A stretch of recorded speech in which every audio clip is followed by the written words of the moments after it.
I was taking this thing that I believed and knew that I was very good at and that I cared about, and I was trying to use it to convince this other part of me that I was not an irredeemable piece of shit. So if I had enough people saying to me, what you did was really important, or if I had enough of a sense that I had made a difference in doing this thing or that thing, then I would feel redeemed enough to no longer feel really terrible about what kind of human I was. But I never stopped thinking that I was really, really good at being a politician. I just didn't think I was much of a human, and that's why I needed to do as much as possible as a politician so I could prove to that other part of myself that I was not irredeemable.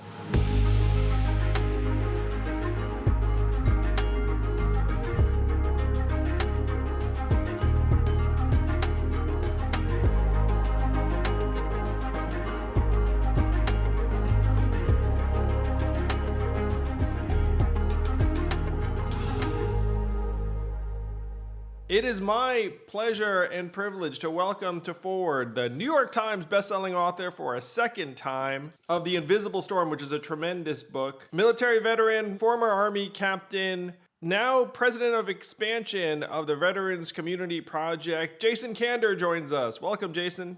Well, thanks for having me, Andrew. I really appreciate it, man. Thank you. I should have introduced you as fellow presidential candidate in 2020. Well, this is the first time we've ever met. We've talked before. I mean, this is close to meeting. This counts in post-COVID world. This is meeting. But we crisscrossed in Iowa a couple of times where I know I spoke a couple of times. They're like, Andrew Yang was here earlier. I was like, oh. So it's kind of funny. Oh, yeah. So I'm just going to do some scuttlebutt around the 2020 race. So check it out. Anonymous entrepreneur Andrew Yang's like, I'm going to run for president. And then I'm like, who else is running for president? And your name was at or toward the top of the list. It was like, who's running for president? Jason Kander. And I was like, oh, let me check out this Jason Kander fellow. And I was like, wow, he's really impressive. He's the guy who put that gun together blindfolded in that ad. That's me, man. That's how to this day, that's often how I get introduced. I dare say if there was anyone, and I'm friendly with him now, but it's anyone who should have been breathing a massive sigh of relief for you not running was Mr. Pete Buttigieg. Because if you'd had two young, charismatic military veterans from the Midwest running, you guys would have been like head to head. I do remember Pete called when I announced that I was going to run for mayor instead, and functionally, took myself out of the presidential field. And Pete and I were already friendly, and I remember he called, and he was very plain about it. He was just like, look, I was looking at it anyway, but obviously you and I were in a similar lane, so, he just kind of talked with me about, here's my strategy. And I remember being like, oh, okay, interesting. And, to his credit, he brought that to fruition, man. It was like you and he and, Biden and who was there at the end? It was like just a few of you. Yeah, Amy Klobuchar, Elizabeth Warren, Bernie, but there were 7 of us wandering around those last stages. Yeah. I dare say that if it had been you and Pete, I think that you would have occupied a lot of the same energy and appeal. And, sure. You and I didn't know each other that well. So when you did decide to run for mayor, I was like, well, it looks like one fewer presidential candidate. And then it hit the news that you were going to be seeking treatment for PTSD, which is what your awesome book is about. And one of the ways that you can tell how good a book is based upon how honest it is. And your book is breathtakingly honest. I was like, oh my gosh. Yeah, I am literally an open book at this point. I mean, it's once you break the seal, as I did on October 2nd, 2018, and tell the world that you have PTSD symptoms and that you have suicidal thoughts, after that, I don't know, for me, it hasn't been as difficult to, be really forthcoming and really candid. And in some ways, it made the book easier because, after I did that, I went and I got treatment, and about 6 months later, and I'm sure we'll get into the whole story, but about 6 months later, I was done with that real phase of treatment, and I was just, ready to go on with the post-traumatic growth part of my life, and that's what I've done. But I recognize that in the zeitgeist, to the extent that people still, think about Jason Kander, which I don't know how much they do, and I care a lot less than I used to, which is really freeing. Well, I mean, you're finding out that they do, given that your book just premiered at the top 10 in New That York Times. But continue. No, that is a good point. That is nice. But my point is like to the extent that you still exist in the zeitgeist, you're aware, in my case, that like the last thing people heard was, "Hey, man, I'm really messed up. Like I have suicidal thoughts. I gotta go." So there's something really, I don't know. Liberating.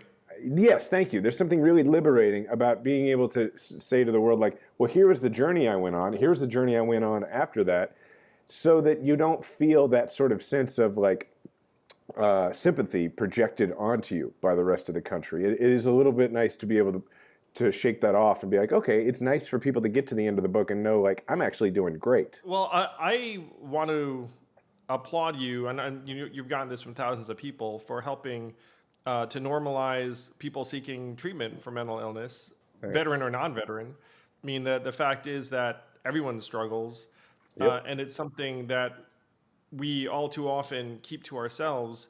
And one of the reasons why reading your book was, for me in particular, a jarring experience is because you get into the nitty gritty of just how much being a political figure beats up your personal life, beats up your health, beats up your mental health. And I've lived a version of that. My version is much less arduous than yours because I kind of catapulted myself into, like You took a bit of a shortcut, which is good for you. You were look, man.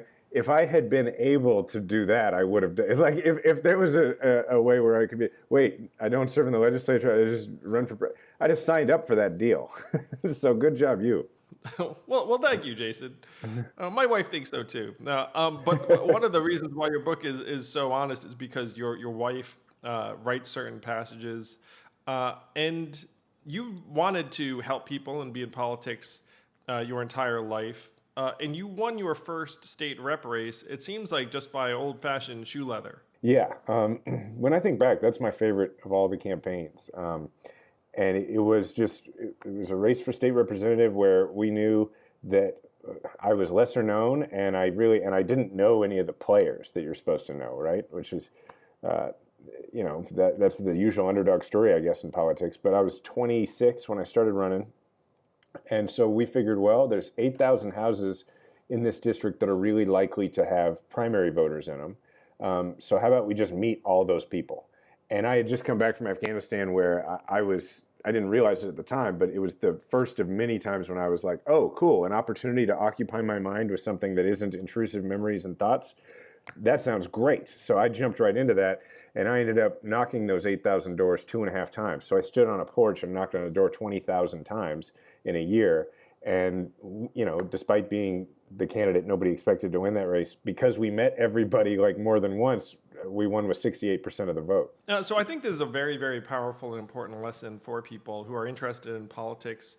I had an aide who did a similar thing where he became the youngest elected official in the state of New York because he was a college student and simultaneously decided to run for state rep. So he even had you beat by like a few years. Yeah, for sure. And it was the same thing where if you have a finite number of doors to knock on, you can just outwork the other people, particularly if they are kind of complacent incumbents, just chilling, and like they don't really know what's going on. And if you're the average voter, you're like, well, the young person who knocked on my door seems to care about this job more than this person I barely heard of it and know what's going on. So maybe I'll just go that direction. I mean, one of the most common things I heard was, wow, nobody's actually shown up before. Or the other version I would hear of it, which was always interesting, was because, there's 163 state representative districts in Missouri, so it's kind of funny that it worked out this way. Several people before me, my predecessor in my state rep district was Claire McCaskill. So it was the same district that Claire had represented like 20 years earlier. And Claire, has since become a very good friend, and I knew her a bit then.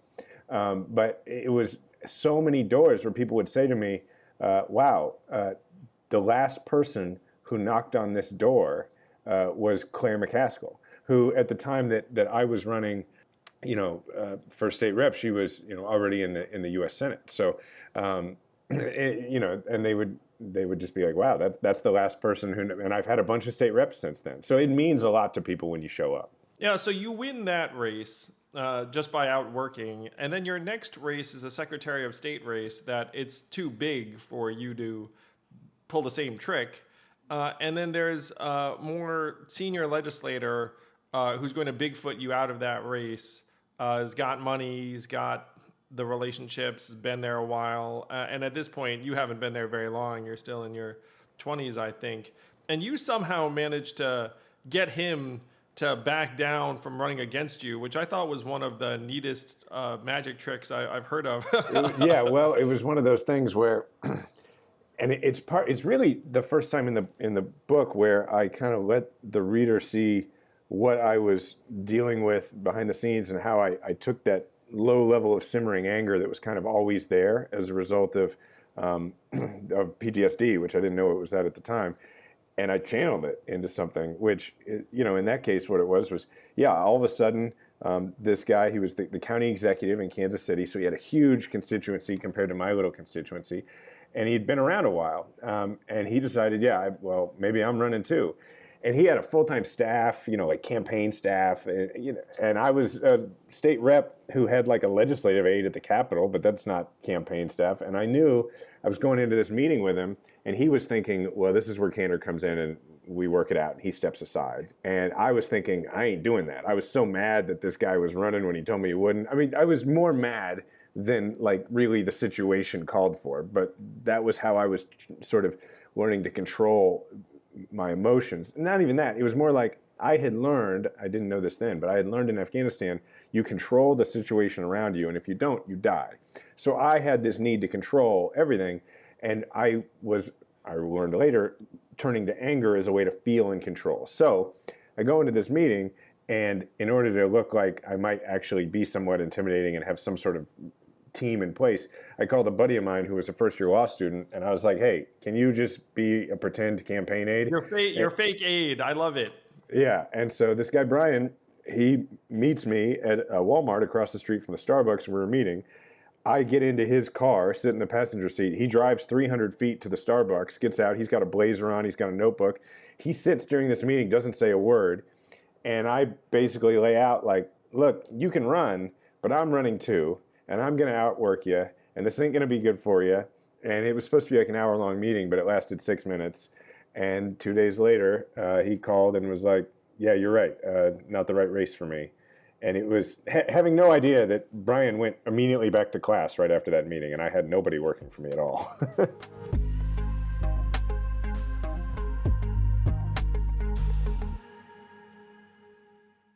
You know what's underrated in our health and mental health? Sleep. And you know who makes an awesome mattress to help you sleep better?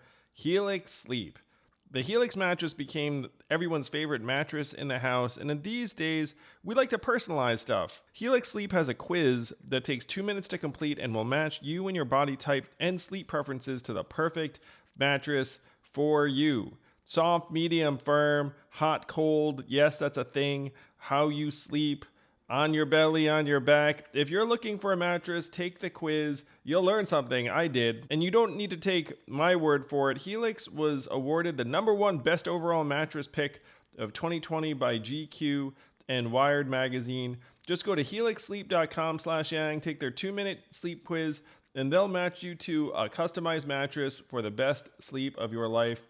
10-year warranty. Try it out for 100 nights risk-free. I know it's weird to return a mattress after 100 nights, but you can do it. And Helix is offering up to $200 off all mattress orders and 2 free pillows for our listeners at helixsleep.com/yang. That's helixsleep.com/yang.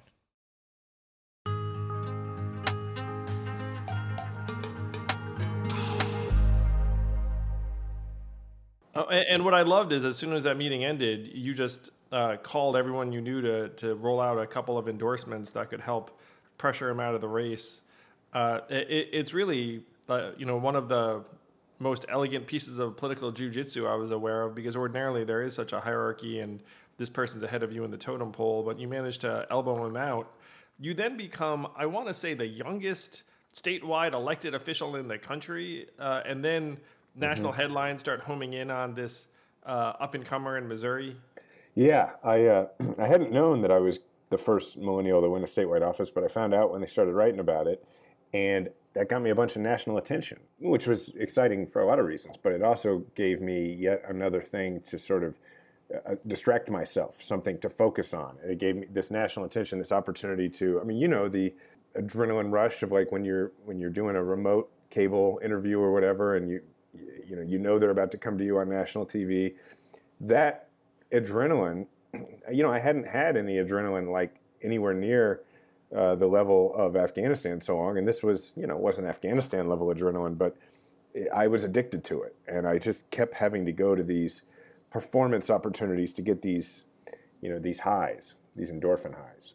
I've done my share of those remote cable hits, and they are an adrenaline dump because you've got a voice in your ear saying 3, 2, 1, Mr. Kander, like blah blah blah blah blah, and then you're like, okay, I'm now going to address hundreds of thousands of people or millions of people, and on some level, that if you shit the bed, you could, go viral, make yourself a laughing stock, set your career on fire, et cetera, et cetera, or even underperform, and then the people around you are like, hey, that wasn't so good.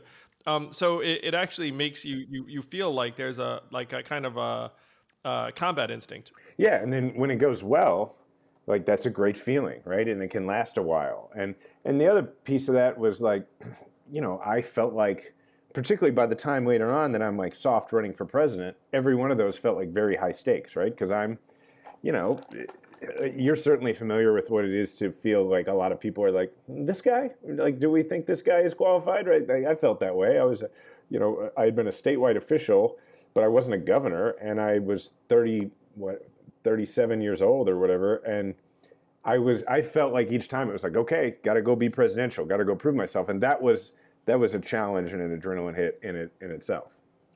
Yeah. So the thing that really hit home to me about the book is that you talk about the internal struggles of a lot of this, which most people don't appreciate or recognize. And one of the things I will share too is that what we just joked about, hey, I just kind of catapulted myself in the national scene, and you're like, hey, if I had done that too. The truth is that the wear and tear of this kind of work over multiple years, like I didn't have that. I kind of showed up fresh and then felt my way through it. Mm-hmm. So I had an accelerated version of it. Certainly there were times when the weight of the world felt like it was on my shoulders because like, oh shit, if I screw this up, then hundreds of thousands or millions of people that have invested some kind of hope in me are about to be disappointed, which does become an immense amount of pressure. But I only felt that for a relatively brief period of time. And someone who's been in politics for a while feels some version of it for a really long time. But your book catalogs kind of this cumulative wear and tear it puts on you. And that's something that I'm not sure people really appreciate, where you look at political figures and say, hey, why do they seem so abnormal? And then there's part of me that's like, well, we're putting them in really, really abnormal roles and over extended periods of time that'll probably mess you up. It's why it's always made me laugh that one of the highest compliments people give politicians is he or she just seems like a normal girl or guy, right? Because like no one has ever described their accountant as like, just really down to earth. It's why I like my accountant. She's got both feet on the ground, right? But when as a politician, when people say, you just seem normal, it's like the Oscar of our business. I'm the best actor around. Right. It's like, you seem normal is like the Medal of Honor of being a politician. There's nothing greater than that, right? And I've always found that funny, but you're right. The reason is because it is a rather abnormal experience. Like you are going out and you are in a perpetual job interview in every part of your life. You're at the grocery store, someone recognizes you, boom, you're back in a job interview. And so I do think that can have an effect on people's mental health. I think the reason that it was so appreciably more pronounced for me is, and this is yet another thing I learned in therapy, is that my brain learned that you must control every situation. That's what it was like to go into these meetings as an intelligence officer with people who it might be setting a trap. So you got to know, where are the exits? How many guys between me and the vehicle, once I get through this exit, if I have to fight my way out? Well, you're trying to control it all the time. And then all of a sudden, you come home and there are threats, but they're minor threats. It's to your career, it's to your schedule that day, whatever. But your brain, in my case, my brain had not really learned to triage those threats again like it had before I deployed. So it was like everything was ringing the bell at the top. Everything was the threat of dying. And that's why I would frequently say to my wife things like, I feel like I'm dying. And it made no sense to her, but it was the only way I could describe the emotion. I kept telling myself that there was something really wrong with me, and it made me dislike myself, that I was struggling to triage and treat those things as all they were, which was just, they were just career things. That's all they were. That was what was going on with my work. But my brain and my body were reading them as if somebody who might want to kidnap me had come into the room.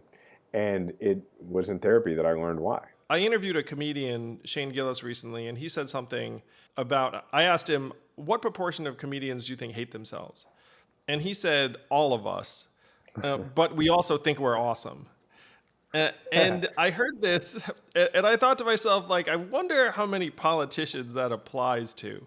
And I want to share, my own story. So, like, I'm the son of immigrants, and my parents would put some pressure on me, and I felt angry and marginalized as a kid. I had some desire to prove myself or chip on my shoulder for most of my 20s. Now, but by the time I decided to run for president, I was like a dad and like a fairly fully formed adult. And like, I feel like, like I've resolved some of the things. But for you, your book talks a lot about how you'd be super angry at yourself. And I'm wondering how much of you think this applies to politicians writ large, given that at this point you and I have both met a lot of them. I think it applies to a lot of politicians. And I think you can go even wider than that. I think it probably applies to the way you started this with the comedian, to people who, in some respect, perform, right? Who give speeches, who are actors, who are broadcasters. I think there is some piece of that for a lot of us. And the piece I'm talking about is the split, the dichotomy between potentially very high self-confidence, but not high self-esteem. And that's how, because I've been thinking about this a lot lately. The part that it took me a while to figure out was, my self-confidence, my idea of my own skill set never flagged at all, right? I mean, I was a guy who, despite the fact that I had this growing sense of self-loathing, which for me manifested as a sense that I hadn't done enough in the Army, that other people had done so much more, and here I was with these problems, and who the hell was I to have these problems? I didn't earn it, But I also never ceased to feel like, yeah, so I'm 26. Of course I should be in the state legislature. Yeah, I'm 31. Of course I should be the Secretary of State. Yeah, I'm 34 or 33, whatever I was when I ran. Of course I should be a U.S. Senator. I'm 37. Yes, I should be President of the United States. Well, in the meantime, I'm, in my mind, like, I'm an irredeemable piece of shit. But I was also like, but nobody's better at this than me. So it is a really interesting difference. And I obviously talked about it with my therapist a lot, and he sort of helped me see that I was taking this thing that I believed and knew that I was very good at and that I cared about, and I was trying to use it to convince this other part of me that I was not an irredeemable piece of shit. So if I had enough people saying to me, what you did was really important, or if I had enough of a sense that I had made a difference in doing this thing or that thing, then I would feel redeemed enough to no longer feel really terrible about what kind of human I was. But I never stopped thinking that I was really, really good at being a politician. I just didn't think I was much of a human, and that's why I needed to do as much as possible as a politician so I could prove to that other part of myself that I was not irredeemable.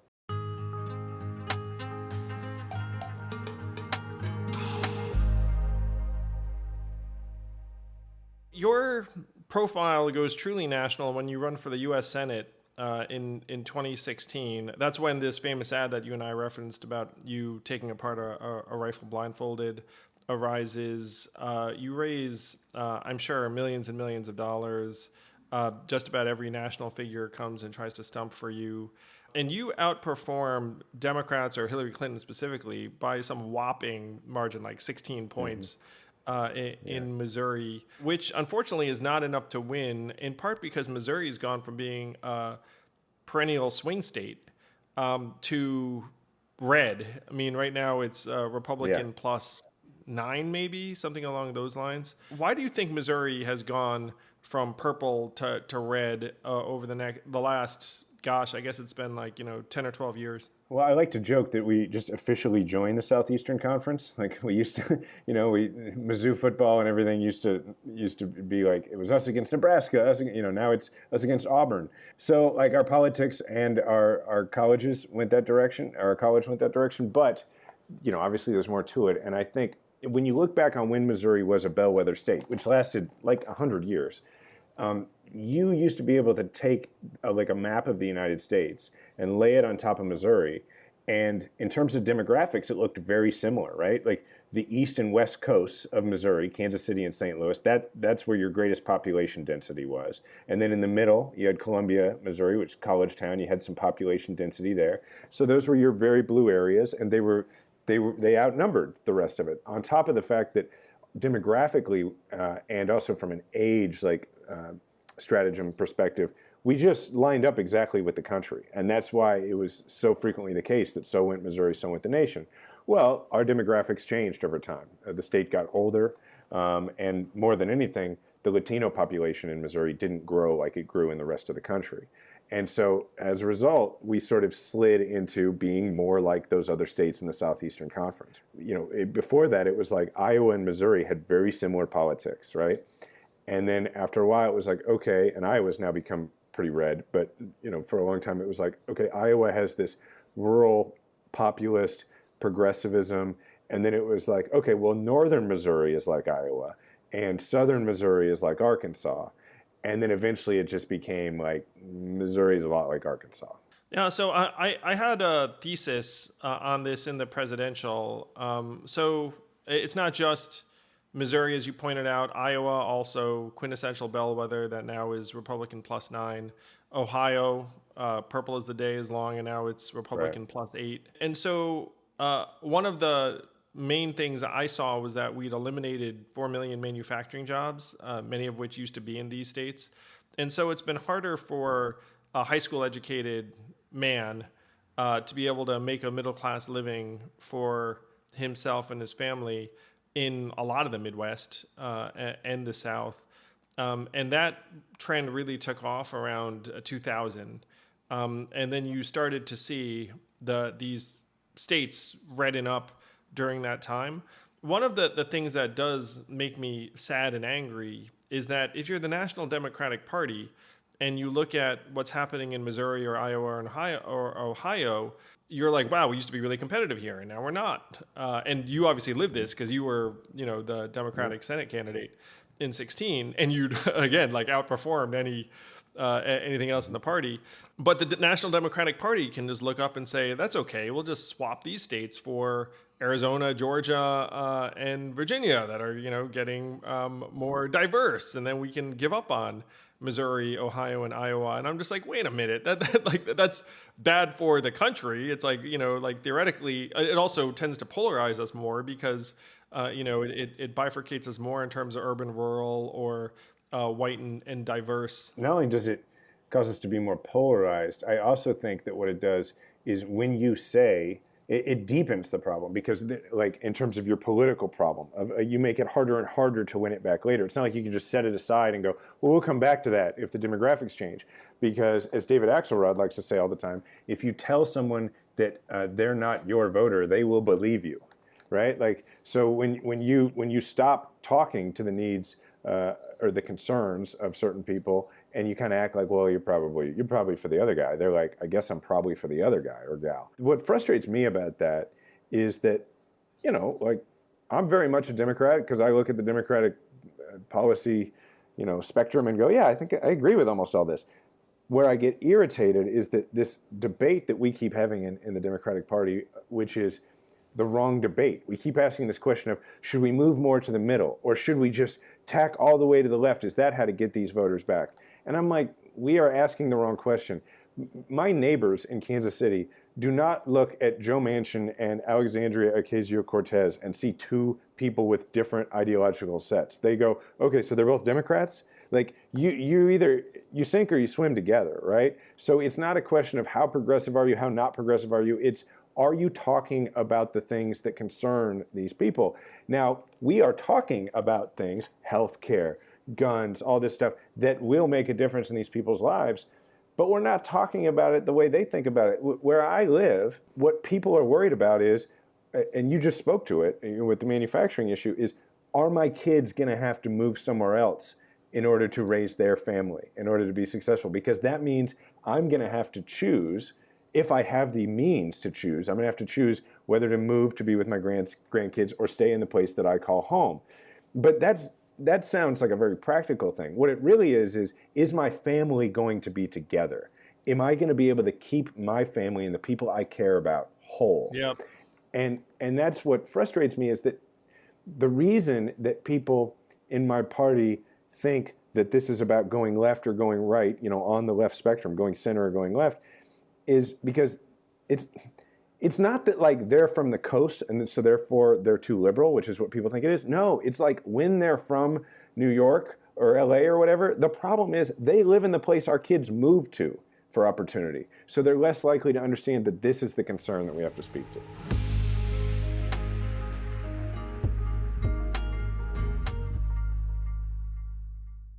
No, the tough thing is, like, you're a parent now, and congratulations on your daughter. How old is she now? She'll be 2 in September. Yeah. Yeah. So that also hit home for me, because there was a point when I was running for president, and my wife and I were talking about trying to have another child. And there was a period when it was like, well, like, I don't know if we can do that given what I'm doing. And it seems very clear to me that your decision to step away from the trail, it was vital for your mental health, it was vital for your marriage, but it also is almost certainly responsible for your having a baby girl now. No, you're absolutely right. Like my wife was like, I'm not doing this again on the course that we're on, and I couldn't argue with her, Yeah. So I saw that as like a very, very, big win. For sure. That speaks to your mental health, Andrew, that you saw it as a win. Oh, but again, I mean, a lot of this book, you can probably tell, like, I found it very, very relatable. Though I will tell you, Jason, I was a little bit frustrated at the dates of some of your therapy sessions, because I was like, man, I was like slogging it out in Iowa, New Hampshire. Yeah. I tell you, that was really surreal, right? Because here I was, I thought I was going to be out there doing the same thing at that time. And so here I was, like, I have a weekly therapy session and nothing else on my calendar. And I'm just like trying to learn, like, okay, how long do you put a salmon in the oven, right?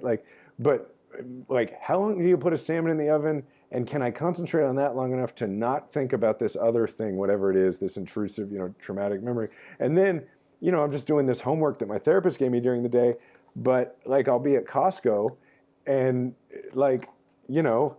Kamala Harris will call me to talk about veterans issues, and I'm just like a stay-at-home dad. It was very confusing, right? It's like trying to figure out, because we're all doing that all the time, right? We're all writing our own story. We're all the star of the movie that we're in. And so trying to rewrite that story for myself at that time was a confusing thing. Yeah, so after your Senate race, because you outperformed the party so much, everyone was looking to you for advice and guidance. You found yourself thrust into presidential contendership, and you're like, hey, wild, I didn't even think I won that last race. Yeah, exactly. President Obama invites you to meet with him in DC, and you guys shoot the shit for an hour and a half. By the way, never happened with me, so thank you, President Obama. Hey man, it's not too late. No, I mean, he called me after the race, and I met him Nice. in the White House a couple of times. It's fine. So you sit and meet with him for an hour and a half, and he talks about your running for president. So that must have been one of like the points where you're like, oh shit, I think I'm going to do this thing. Yeah, it was. It was like, what it was for me at that point was as much self-confidence as I had about as a politician, I was still aware that I still had some imposter syndrome for sure about the idea that I was, not exactly out of central casting from a resume standpoint for running. But, so when a guy who was my political hero, a guy who, I had so much respect for, it wasn't like he was like, you're the one, he was just like, it could be you. Like, you do have the skill set. Like, there are other people who it could be, but like, he wasn't like, this is a bad idea. You know, he was like, I could see this. And to have that sort of validation, it meant a lot to me. And it had a lot to do with me going like, all right, I'm going to do this, because I just had so much respect for him to treat it like it was not a bad idea. It was big for me. So you're gearing up for the presidential run, but at this point, your uh, PTSD is manifesting at higher levels, and you make what I think is a very, very brave decision to seek treatment, and then also share with people why you're seeking treatment. Become a role model for, at this point, probably hundreds of thousands of veterans and their families, probably millions of Americans, and you improve through treatment.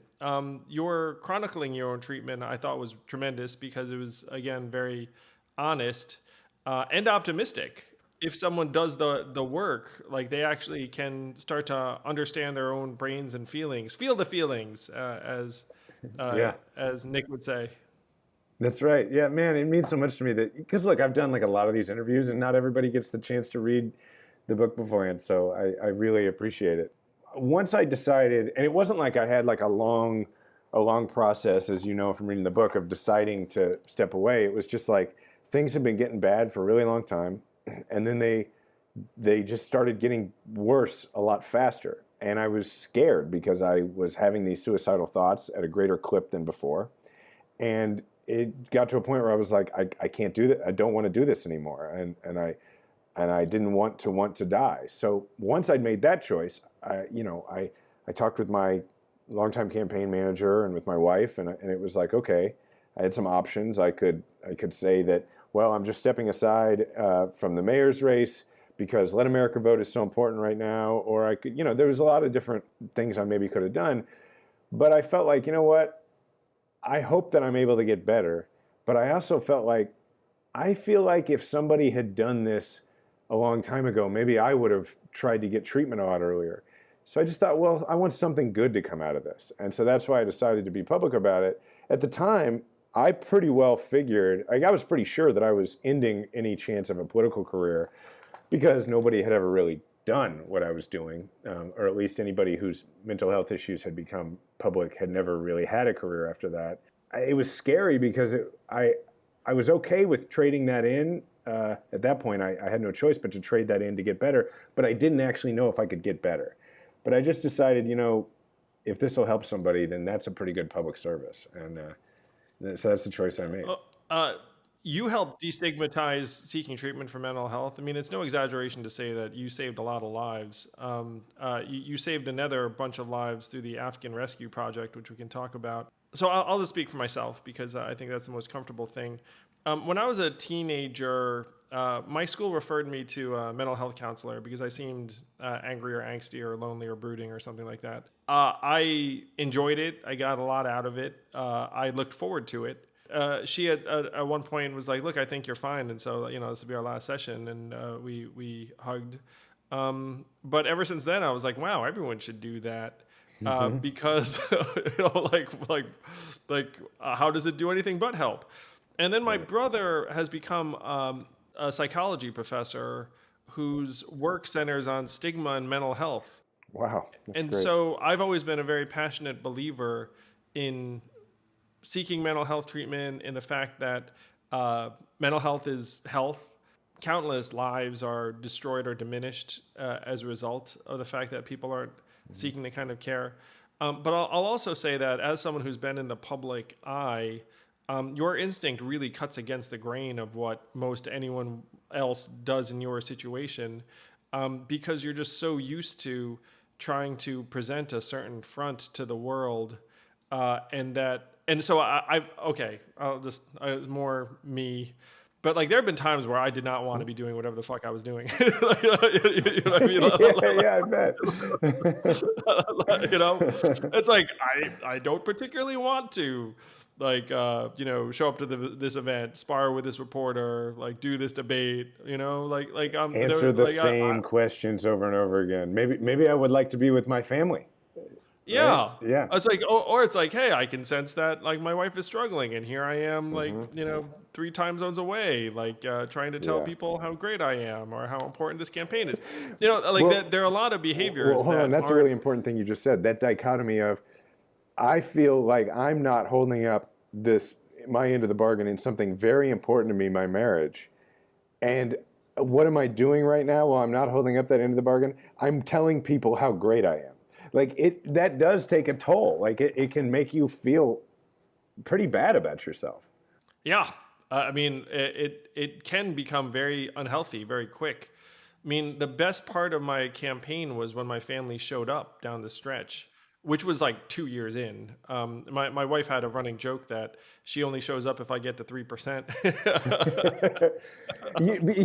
You know what's funny though is that like you just said 2 years in, there's people listening to this who clearly they listen to your show, they follow you a lot, they're Yang Gang or they know this stuff, who probably are like, wait, 2 years?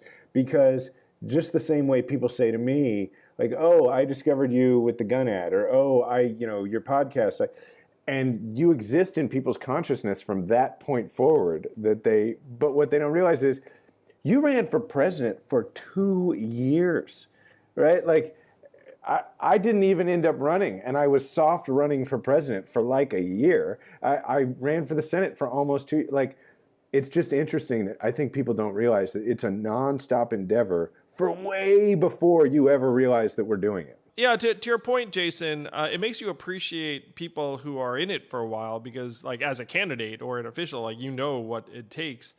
Let's say that I make a presidential debate stage and then people are like, oh, who the heck is this guy? Or, whatnot. It's like, well, to get there, like I had to go through a lot of shit. Yeah, You know man. what I mean? Like, Every so every every dinner in Iowa, three people are gathered and you're there. in my case, it genuinely was 3 people for quite some time. Whereas you would have had a crowd waiting for you. Jason, one of the things also in your book that frustrated me, there were a lot of things in your book that frustrated me. But one was you start this organization, Let America Vote, and it has massive operations in like New Hampshire and Iowa. I started a nonprofit, and I can prove to everyone who wants to look that I had no intention of running for president because we never went near New Hampshire or Iowa, even though we were in like 12 states. It's like, oh, if I'd had my shit together, I would have gone to Manchester and Iowa City. Well, you needed my more pathological need to avoid myself.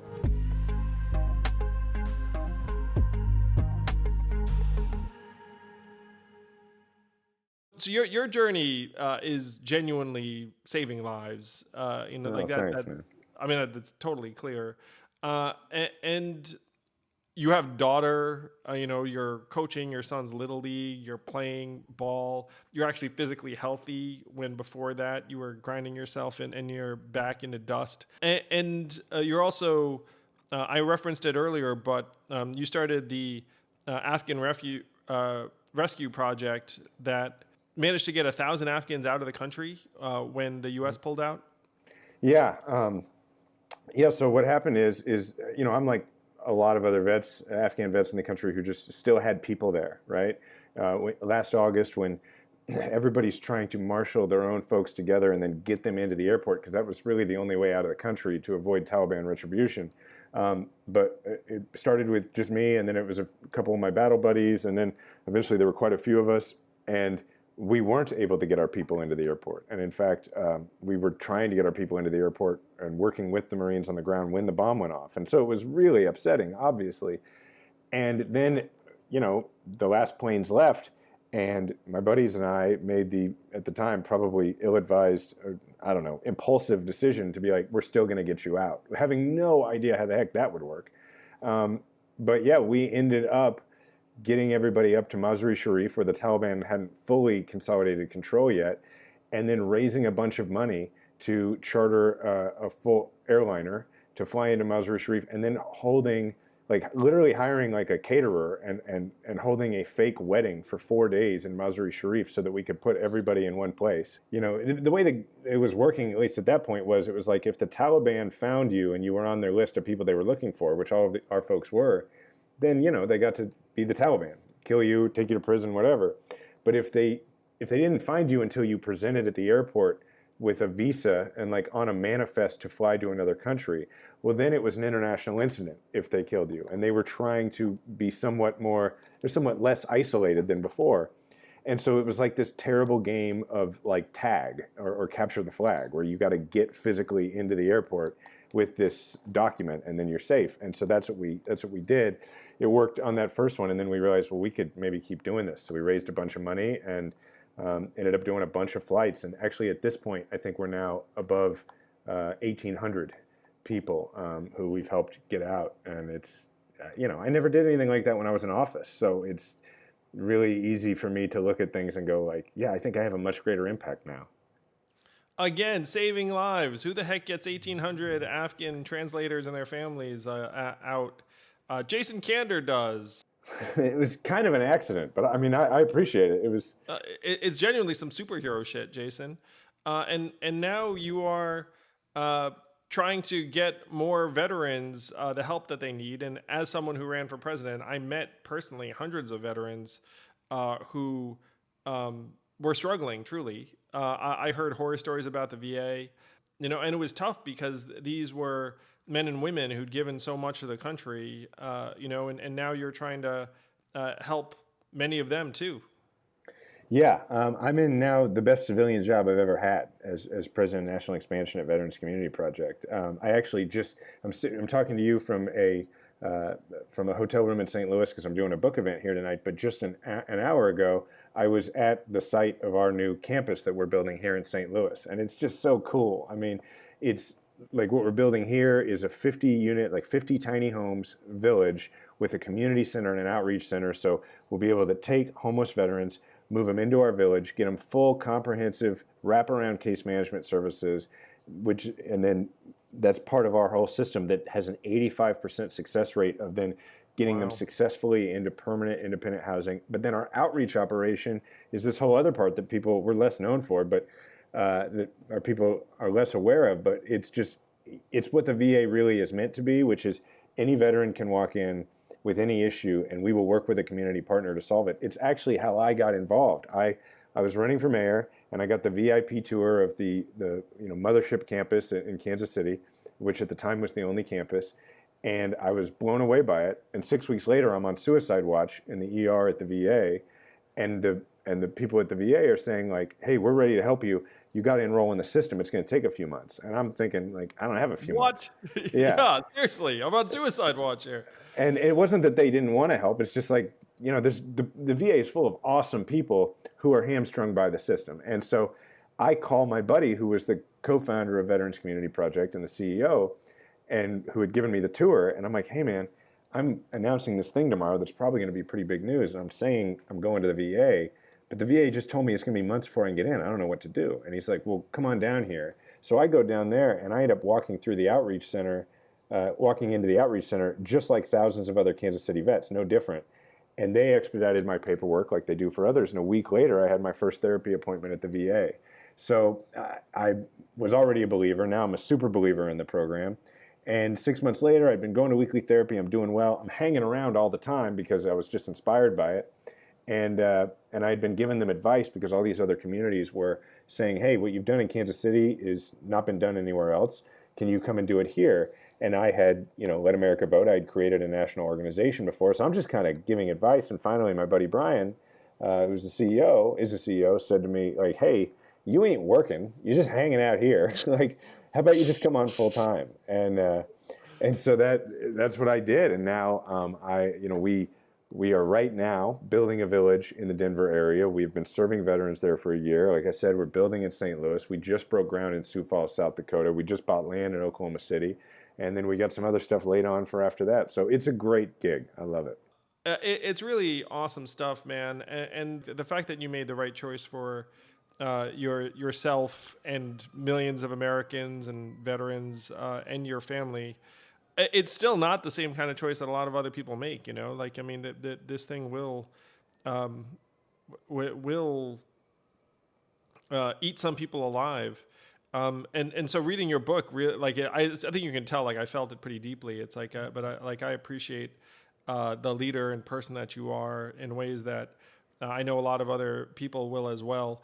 So the obvious question that people have is like, hey, and this is an awful fucking question. Um, I you know what I know. mean? But Yeah, go ahead it's the though. entire. It's like, look, like I'm doing awesome work. Like things are great. It's like, but then there's always like the what's next question. Sure. And it seems, and you were a surrogate for the Biden campaign. They wanted to rope you back into Washington. Did you and Diana seriously consider making that move? No, not really. I mean, we knew that that it was possible that they would reach out and say like, "Hey, do you want to be considered for the cabinet or what?" And so we had talked about all that, and and it's once in my case, like once I had kind of cleared out a lot of the mental health cobwebs that were, motivating me for the wrong reasons before, uh, it was just so much easier to make clear-headed choices. And it's like, hey, our son has an awesome friend group. I've got this great job. I love doing what I'm doing. I'm enjoying my life. Combined with in the past, I thinking about the future all the time and planning out my political future was really like that was what I turned to for medication. It was like that was my self-medicating. If I could be thinking about the future all the time, I didn't have to be in the intolerable present. But now the present is great, and so we didn't really seriously consider it. We sort of like fantasized about what it would be like for a couple of days, and then, but not in like a ooh that would be great. Just sort of like let's kick it around, and then it was like no, we were right. It's not something that we want to do right now. And one thing that does happen, Jason, that you do write about in the book as well, is there people around you that you feel responsible to and for? And sometimes, and that's one of the things that I don't think people appreciate about political figures is you kind of feel like you need to be making progress because there are people who've bet their lives and careers on you, and you want to create opportunities for them. Absolutely. I think in that way, look, I've never been an entrepreneur. My wife has, but I think in that way, I think you would agree that it's similar, right? It's that in that case, it's like, you're more worried about meeting their payroll and that kind of stuff. But in this, it's like they have a political career too, and so I'm really gratified that the people who were in my sort of closest circle politically, that they've all gone on to do great things and they're doing really well. But there was certainly a period for a long time where I felt very guilty about that they had put all their chips in the Jason Kander, bucket, and I don't think I got that idiom right, but you know what I mean. Oh no, we know. All their eggs in the Jason Kander basket, yeah. And I had been like, hey, I'm going to take this basket over here and coach Little League instead, and I don't need a staff, and so I felt very guilty about that for a long time. Well, you shouldn't, Jason. And I think that's really one of the big points. You can tell I took some life lessons from this book. It's an awesome accomplishment. It's going to touch and inspire tons of people. And I do think that this book is going to save lives. So please do be proud. And anyone who's listening or seeing this, Invisible Storm, A Soldier's Memoir of Politics and PTSD by Jason Kander, a real American hero and someone who's going to keep doing amazing things in and outside of politics, I'm sure, for as long as he's breathing. Thank you so much, Jason. I appreciate the heck out of you. Thank you. I really appreciate it, Andrew. This was fun. Thanks for doing this.